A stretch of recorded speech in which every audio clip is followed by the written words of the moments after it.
Does anyone need a copy of the liturgy? I have some here, and once there is some that is for case.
Good morning, everyone, and welcome.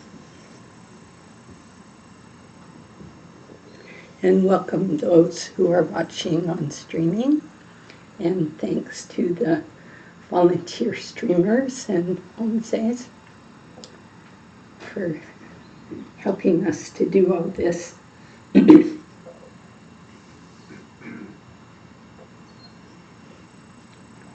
I want to especially thank you for coming here on a holiday weekend and hope that you continue to find a way to make this holiday meaningful to yourself and your family, which you've already done by spending time here working on our minds and hearts together. So thank you. A special welcome to those who are here for the first or second time. We're very happy to see you here and hope that you find this to be a good place to practice and come back.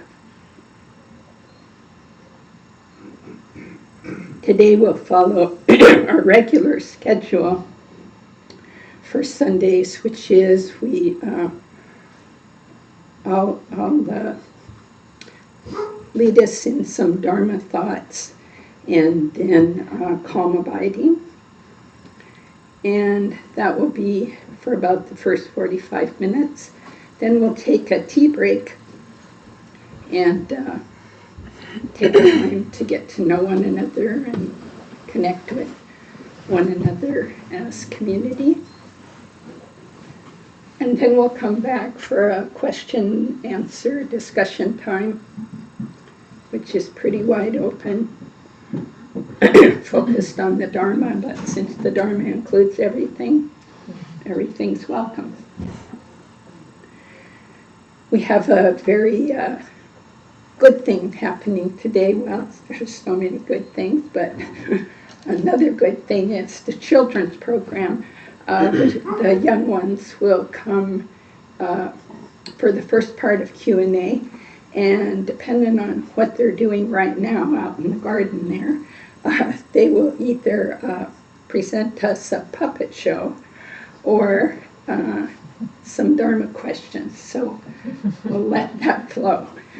And I want to, even though she's out there with them and isn't going to hear this, I want to make a special thank you to Mary Woods for jumping in to leading the children's program and doing it with so much creativity and warm-hearted love. The children, I think, have totally fallen in love with Mary and her with them. So it's very sweet to be there occasionally and witness that.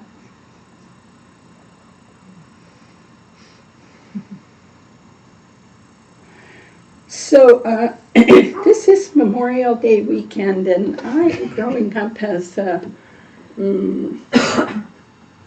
leftist type protester person who marched against the Vietnam War, I struggle with these holidays, but this year I thought, well, I'm going to look things up on the internet about it, try and understand some history of it, and look at some quotes, etc. And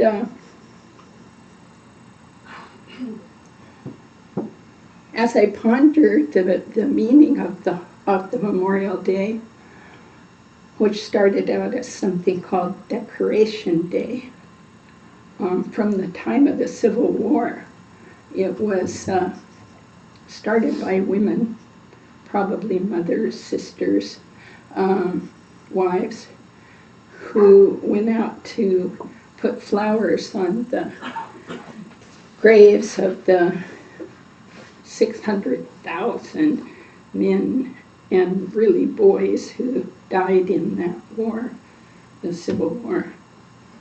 And then it continued on. As I thought about Memorial Day, remembering those who've died in wars, one thought that came to me was my mother at 101 crying when we started the war in Afghanistan and Iraq.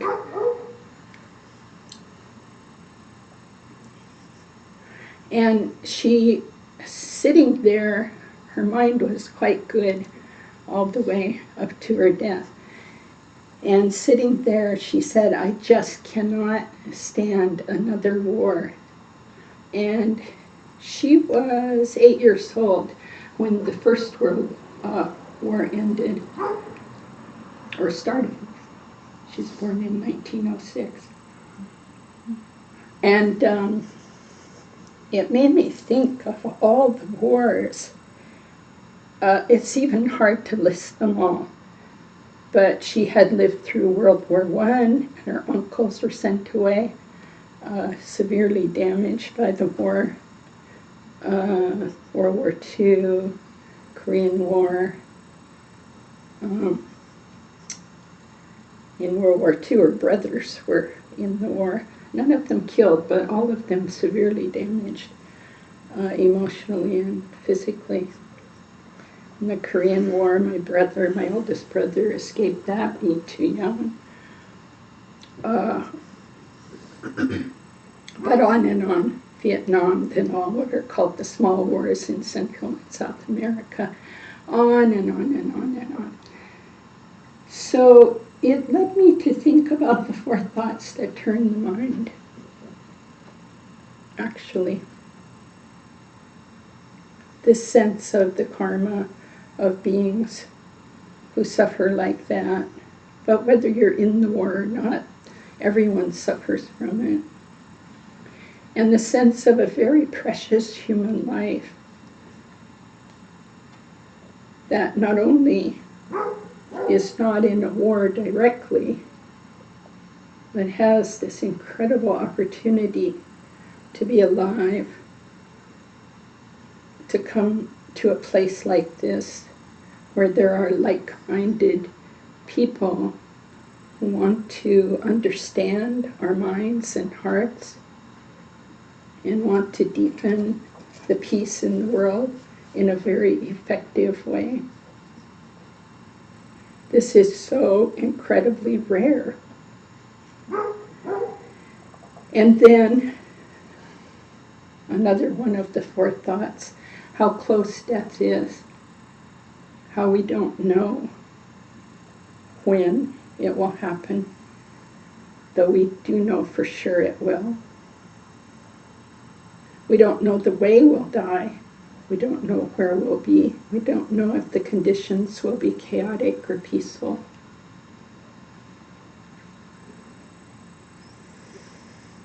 That's the human realm, the uncertainty.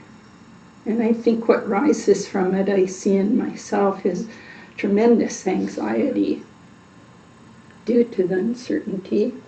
The deeper I understand that uncertainty, the more the anxiety. And then looking at the massive suffering in samsara, which for us who are mostly in kind of a middle class, upper class situation economically, it's very hard for us sometimes to open to that suffering all around us. I don't know about you, but it seems like mostly I suffer in a sense of more emotional, psychological than physical. So when we look at these conditions, the suffering in samsara, it is so intense. Even as we sit here right now, someone's killing someone, trying to kill someone. There was the incident yesterday or day before on the Max, where two people were stabbed trying to interrupt some harassing of some young women. And they died right there. I'm sure in the morning they did not wake up thinking, this is the day I'm dying. So in the midst of all this difficulty, with the truth of karma, that every single thought, word, and action that we do has effect, with the truth of our impending deaths,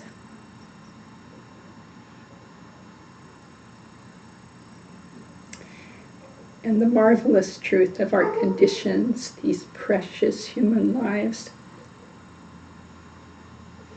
And we look at this whole mix and you can throw up your hands even what to do.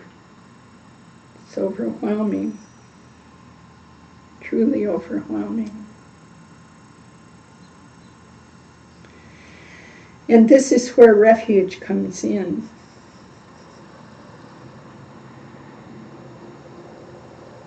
As Eric shared last Sunday, we take refuge in so many things that are not reliable refuges. One more hit of pleasure, one more gain for myself, one more avoiding loss, one more try for praise and avoiding blame, one more scrambling for everyone to have a good opinion about me, even though I have no control over their opinions. This is what generally I take refuge in. But here, and I know so many of you know this already, there are reliable refuges. And they are the teachers who lead us to the Dharma, which is the practice, the Buddha, and the Sangha, those who practice and realize awakening, and the person sitting next to you who just by their presence encourages you, and you're encouraging him or her. Lama Drupkyu is here on Wednesday, and many of you are here. I just want to share a few words he said about the Buddha Dharma in particular. First, he said that the key to our practice is authenticity. And this week I've been thinking a lot about that and how I'm not so authentic with myself. I hide things from myself that I don't like to look at. And this week I paraded some of those out to myself, and it was a great relief.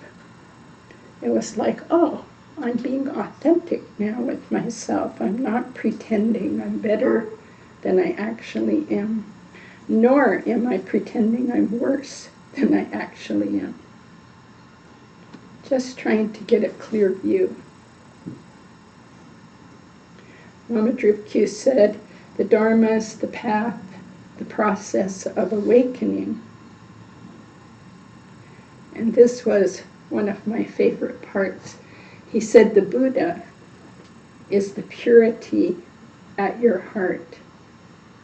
The Buddha is the purity at your own heart, infinitely expansive. And the path is to awaken to that. So with those words, let's go for refuge, and let's remember that we're here not only for our own happiness, joy, which will come, but it comes from really rooting ourselves in bodhicitta, the awakened heart-mind, which includes that the thought, I am here for the benefit of every single being.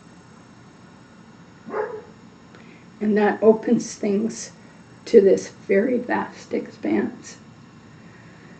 So let's do this prayer together, and then we'll engage in our calm abiding. Until the summit of enlightenment is reached, I and all beings go for refuge to the sources of true refuge. I will now practice the absorption of calm abiding in order to release all beings from their particular suffering and establish them in lasting peace and happiness.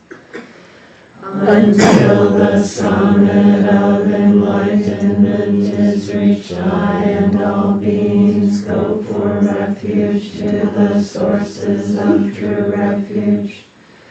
I will now practice the absorption of calm abiding in order to release all beings from their particular suffering and establish them in lasting peace and happiness. Until the summit of enlightenment is reached, I and all beings go for refuge to the sources of true refuge. I will now practice the absorption of calm abiding in order to release all beings from their particular suffering and establish them in lasting peace and happiness.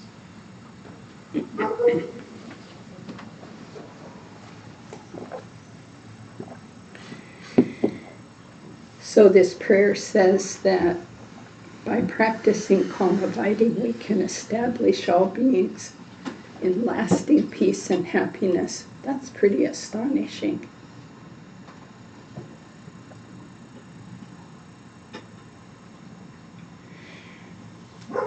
But if we think about what calm abiding is,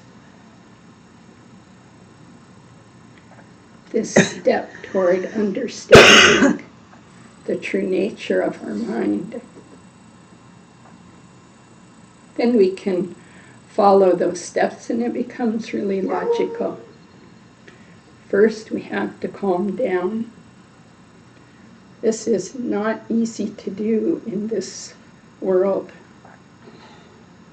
So many distractions, so many needs and thoughts and emotions and feelings pulling at us every moment, even this moment. So this is this opportunity, with the support of one another, the support of our lineage teachers who founded this place, who blessed it, the support of all the efforts we've all made at home or in retreats or here, to just calm down.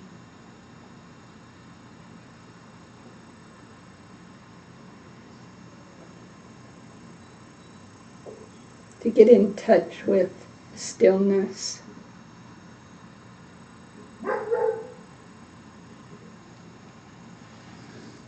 When we do that, then we can begin to see what's going on in our minds. And the teachings say at first it can be an absolute crashing waterfall of thoughts, feelings, distractions, and that's okay. The point is to see whatever is there.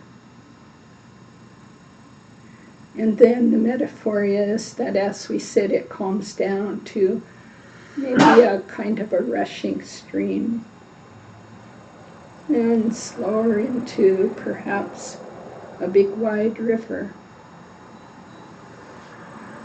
You can think of the Columbia,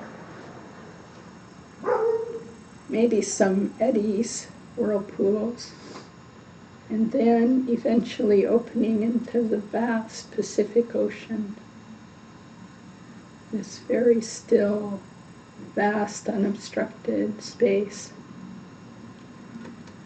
I just want to read a very short thing from Dilgo Khyentse Rinpoche about calm abiding.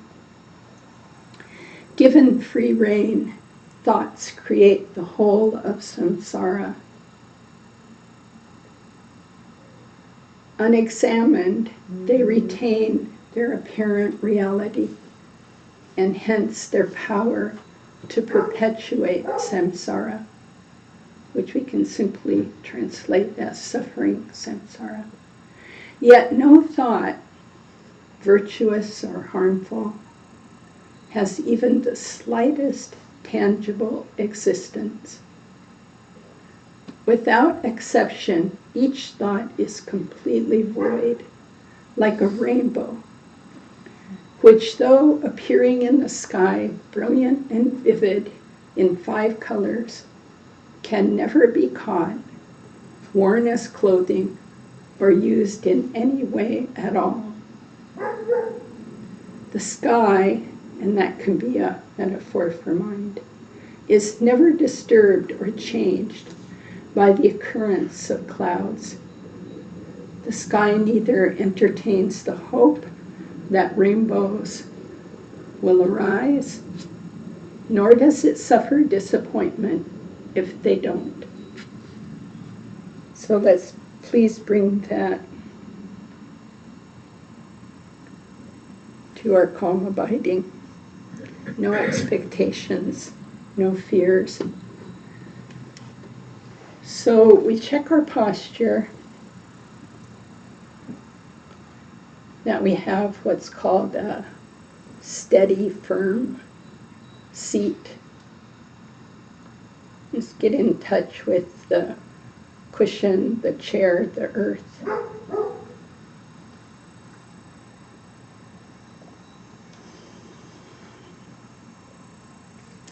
In a very upright, steady way, but without any rigidity. So once you find that useful, flexible posture, then relax.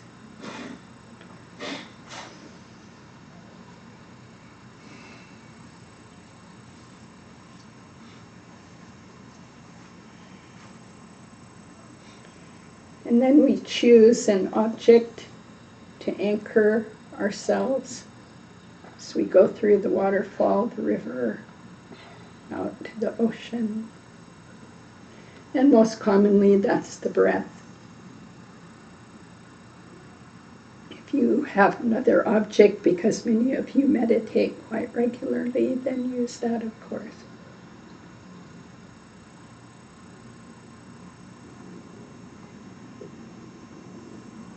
And what we will do here together now for the next 40 minutes or so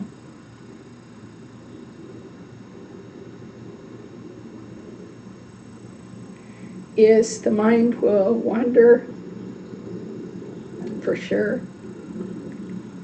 As soon as you notice, gently and persistently bring it back to the object that you've chosen, with no criticism, no expectation, no disappointment. And let's simply do that over and over together. And we'll take a short break in about 20 minutes.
have a short stretch if you need and reset your focus.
By this virtue may I quickly realize Mahamudra and establish all beings without exception in this state.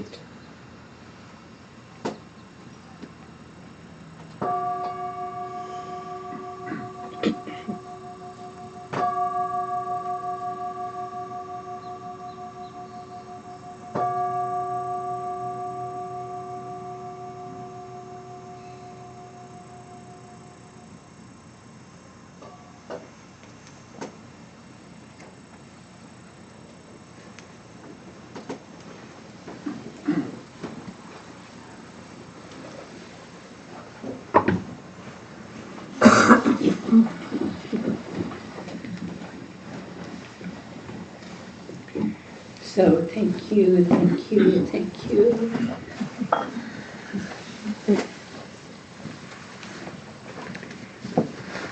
We will have some tea, and there's some nice fruit out there that the Tara group left this week. So please eat some and take some. And a few announcements. So the way my mind works with these announcements is, well, first of all, I forget some things, so us friends will fill in. But I go chronologically.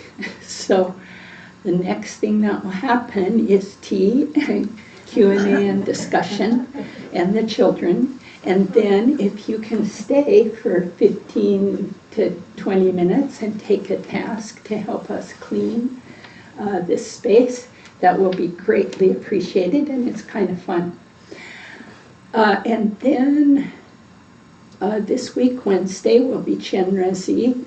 Lama Michael is out at the 3-year retreat. The retreatants are engaging in some transition into practices that they need for the final year, and Lama Drukyu is there helping with that. So I don't think he'll be here for the first the Chenrezig. Oh, it wouldn't be that anyway.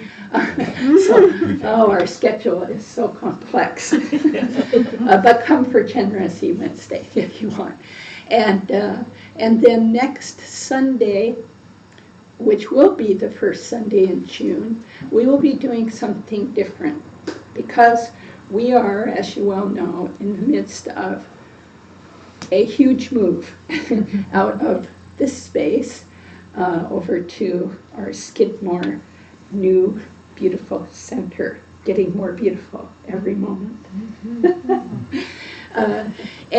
So we will, rather than having an all-day sit on, I think it's June 4th, we will have a half-day sit with Lama Michael, and then bring brown bag lunch, I think, and then we will all traipse over there, or maybe we'll eat lunch there or here, I don't know, but we'll all who can go over there, and for the second half of the day, we'll do meditation with great movement. A chance to see, can you hold your view as we clean and do whatever, and put up a huge tent out in the yard, and there will be many things to do. So please still plan to come for a whole day, but the second half will be service. And then I think we're still going to have an evening meditation for those who come. And I think that will be back here. Yes. Okay. And then after that, I don't know what's happening. So more, perhaps, maybe temporary stay or cleaning or moving. You want to say the key dates, or do you want me to? Well, for one thing, tomorrow morning, everybody will be receiving it as a newsletter. Well, not a newsletter, but an announcement, if you're signed up for that. And there's also some schedules back here, and there's a schedule out in the bulletin board in the kitchen, if you want to take a look. Very helpful. You can pick up a schedule, or you'll get it in the announcement. It's very good to be on our announcement list at this time because we'll be having news about our move, we'll have news about Kemper O'Shea's visit, and so much is happening. And the schedule there's different opportunities to help do things like pack up here, unpack over there, and there's, work related to setting up for the visit over there. And so basically, if you aren't already plugged into this, and if you have any questions about volunteering for one of these days, the email addresses are on the schedules, or you can talk to Linda. And one of the key things is that our first sitting Sunday over there on 4936 Northeast Gilmore is June 25th. And that's like the day before Kemper O'Shea is arriving. So we'll be sitting over there and practicing out the space, and Lama Michael will lead that first session there. And then the next day Kemper O'Shea arrives, and the blessing is on the Tuesday following that. Blessing of the new place, which will include a Tara Puja. If anybody knows Tara Puja, bring your text to that. And then there's the teachings on the weekend, Friday through Sunday. Green tar or white tar? Green Tara. Mm-hmm. So I think Question, the main. what's the easiest way for someone who's not on the announcement list to get on there? See me? Oh, Talk to me. I'll put you on. And otherwise, you can get on there by Going to the website. going on the website and Yep. poking around, but Linda can give a direct path. Something needs to be done. I think there's another announcement, Brooke. So I have two quick announcements. One is we have a young adult group here that meets at KCC once a month, and that's the first Friday of every month, so it'll be next Friday the 2nd. We meet here from 7 to 9 p.m., and if you have any questions, you can talk to me, though I'm leaving really soon after this sit ends. So 7 to 9 here, first Friday of every month, and for your reference, it's under 40-ish. So that's what we identify as young. So there it is. The other thing, did you have a I was question? just gonna say, you could probably talk to me. Yeah, also. talk to Heather here in the pretty blue and white shirt. Or Amanda. Yeah. Okay.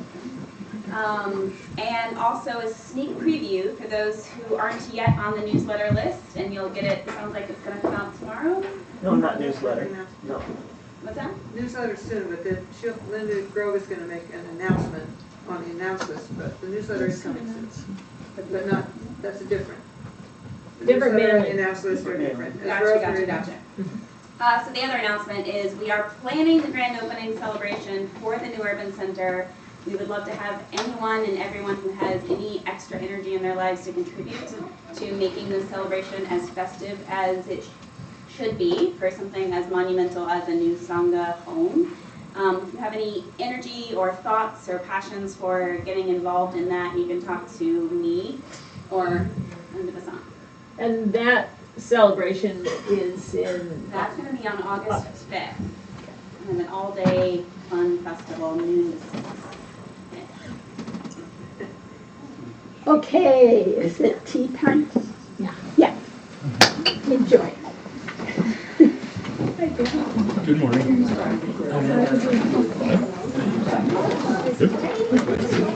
What you